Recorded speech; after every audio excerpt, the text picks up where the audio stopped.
CBSE class 12 Hindi core NCERT solution RO part 18 Bhimrao Ramji Ambedkar.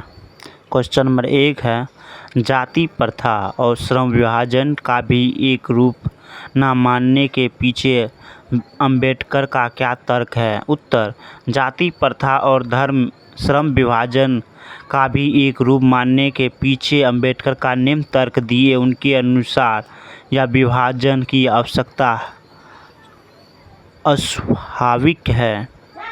Question में एक पहला पॉइंट, श्रम विभाजन मनुष्य की रुचि पर नहीं बल्कि उसके जन्म पर आधारित है और जो जातिवाद का पोषण है। कुछ दूसरा पॉइंट, व्यक्ति की योग्यता और क्षमताओं की अपेक्षा की जाती है। तीसरा पॉइंट, व्यक्तियों के जन्म से पहले ही उसके माता पिता के सामाजिक स्तर के आधार पर उसका पेशा निर्धारित कर दिया जाता, उसे पेशा चुनने की आज़ादी नहीं होती। चौथा पॉइंट, व्यक्ति को अपना व्यवसाय बदलने या चुनने की अनुमति नहीं होती। पाँचवा पॉइंट, संकट में भी व्यवसाय बदलने की अनुमति नहीं होती, चाहे वे बेरोजगार या भूखे मरने की नौबत ही क्यों ना आए। दूसरा क्वेश्चन, जाति तथा भारतीय समाज में बेरोजगारी का व भूखमरी का भी एक कारण कैसे बनती है? क्या यह स्थिति आज भी है? उत्तर, जाति प्रथा किसी व्यक्ति के पेश का दोषपूर्ण तरीके से निर्धारित नहीं करती बल्कि मनुष्य के जीवन भर के लिए एक पेशे में बांध देती है जो इसके इच्छा या आवश्यकता के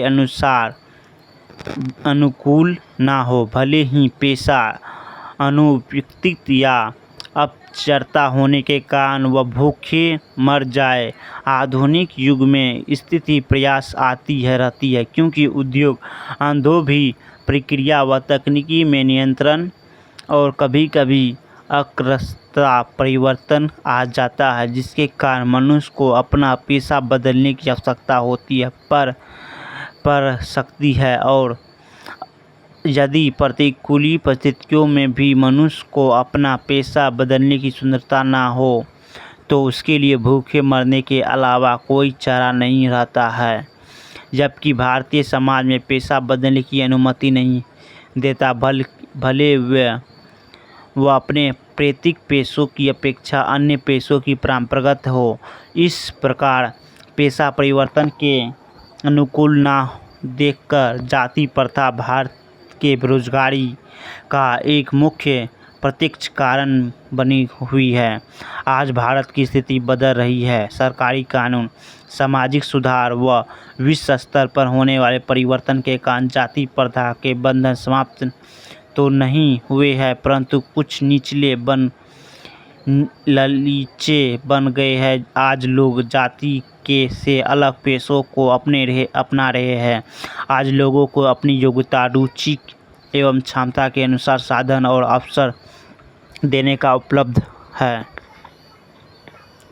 तीसरा क्वेश्चन, लेखक ने मत की दास्तां की व्यापक परिभाषा क्या है? उत्तर, लेखक के अनुसार दास्तां केवल कानूनी पराधीनता नहीं बल्कि इसकी व्यापक परिभाषा तो व्यक्ति को अपना पेशा चुनने की आज़ादी ना देना तथा अपने मनोकूल आचरण ना करने देता है। सामाजिक दास्तां की स्थिति में कुछ व्यक्तियों को दूसरे लोगों के द्वारा तय किए गए व्यवहार और कर्तव्यों का पालन करने के लिए विवश होना पड़ता है। अपनी इच्छा के विरुद्ध मजबूत और पृथक पेशे अपनाने पड़ते हैं। क्वेश्चन नंबर 4, शारीरिक वंश परंपरा और सामाजिक उत्तराधिकारी के दृष्टि से मनुष्य को असमानता स्वाभाविक रहने के बावजूद अंबेडकर समानता को एक व्यवसाय सिद्धांत मानने का आग्रह क्यों करते हैं? इसके पीछे उनके क्या तर्क है? उत्तर, शारीरिक वंश परंपरा परंपरा और सामाजिक उत्तराधिकारी के दृष्टि से मनुष्यों को असमानता संभावित रहने के बावजूद अम्बेडकर समानता को एक यथार्थ सिद्धांत मानने के पीछे यह तर्क देते हैं कि समाज के सभी सदस्यों के अधिकतम उपयोगिता प्राप्त करने के लिए सबको अपनी इच्छा क्षमता के विपरीत रहने की रुचि के अनुकूल व्यवसाय चुनने की स्वतंत्रता होनी चाहिए। राजनीतिक को अपने व्यवहार एवं व्यवहार सिद्धांत लाने की आवश्यकता रहती है। यह व्यवहार सिद्धांत यही होता है कि मनुष्य के साथ सामान्य व्यवहार किया जाए, उन्हें समान अवसर दिए जाए ताकि उनमें मानसिकता स्तर को भेदभाव उत्पन्न न हो। क्वेश्चन नंबर 5, सही में अम्बेडकर के भावनाएं समक्त की मानवीय विवेक की दृष्टि से तहत जातिवाद व वनमूलन चाह है किसी प्रतिष्ठा के लिए भौतिक स्तर और जीवन की सुविधाओं का तर्क दिया है। इससे आप सहमत हैं? उत्तर, हम लेखक की बात से सहमत है कि उन्हें भावनाएं समक्त की मानवीय दृष्टि से तहत जातिवाद का वनमूलन चाह है।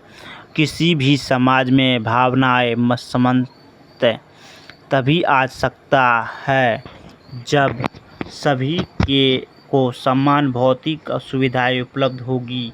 सामाजिक और जाति प्रथा के वनमूलन के लिए समानता आवश्यकता तत्व है। मनुष्य के प्रयासों का मूल्यांकन भी तभी हो सकता है जब सभी को समान अवसर मिले। उदाहरण के लिए गांव की पाठशाला और काउंटिंग में पढ़ने वाले बच्चों को सही मूल्यांकन हम कैसे कर सकते हैं? अतः पहले जातिवाद वनमूलन हो, सभी को समान भौतिक सुविधाएं मिले और पश्चात जो श्रेष्ठ हो वही उत्तम व्यवहार के हकदार हो। उसके लिए स्वस्थ मानसिकता और खुले विचारों को होना परम आवश्यकताएं हैं। क्वेश्चन नंबर 6, आदर्श समाज में 3 तत्वों में से एक भ्रातृत्व को रखकर लेखक ने आदर्श समाज में स्त्रियों को सम्मिलित किया है अथवा नहीं? आप इस भ्रातृत्व शब्द से कहाँ सहमत हैं? यदि नहीं तो क्या शब्द उचित समझे या समझे? उत्तर, आदर्श समाज में 3 तत्वों में से एक भ्रातृत्व को देखकर लेखक ने अपने आदर्श समाज को स्त्रियों को स्पष्ट रूप से कोई उल्लेख तो नहीं किया, परंतु स्त्री पुरुष दोनों ही किसी समाज के आश्रय तत्व माने जाती है। अतः स्त्रियों सम्मिलित करने या न करने का बात व्यर्थ अनुचित है। भ्रातृत्व शब्द संस्कृति का शब्द है जिसका अर्थ है भाईचारा। यह बात सर्वविदित है कि भाईचारे के संबंध बने भ्रातृत्व के प्रचलित होने के कारण भ्रष्टाचार शब्द का उपयोग करना उचित समझूंगा। धन्यवाद।